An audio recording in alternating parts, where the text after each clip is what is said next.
I stanari drugih četvrti uskoro mogu očekivati svoj komadić zemlje za obrađivanje. U zgradi Europskog parlamenta na tisuće ureda. Ondje naime radi nekoliko tisuća službenika iz cijele Europe. Grad Karlovac iskoristio je sjajnu priliku i u prostorima parlamenta Europske unije organizirao izložbu fotografija iz Karlovca i o Karlovcu. Moglo bi se reći da nema fotografa koji ne bi volio da njegove fotografije osvanu u ovom prostoru. Na dan po briselskim hodnicima prođe na stotine ljudi iz cijeloga svijeta.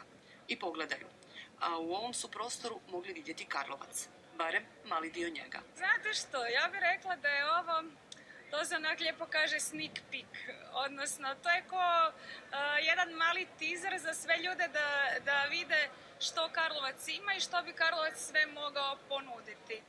Pokazalo se dosta toga. Malo karlovačke povijesti, malo parkova, malo rijeka.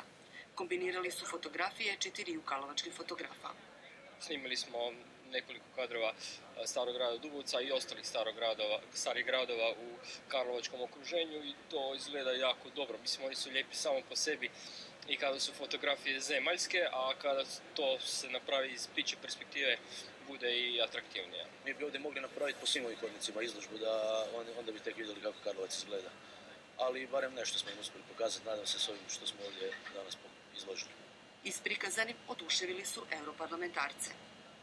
Nažalost, nisam nikada imala prilike biti u Hrvatskoj, ali sad se nadam da ću jednom otići na nekoliko dana i bolje upoznati zemlju.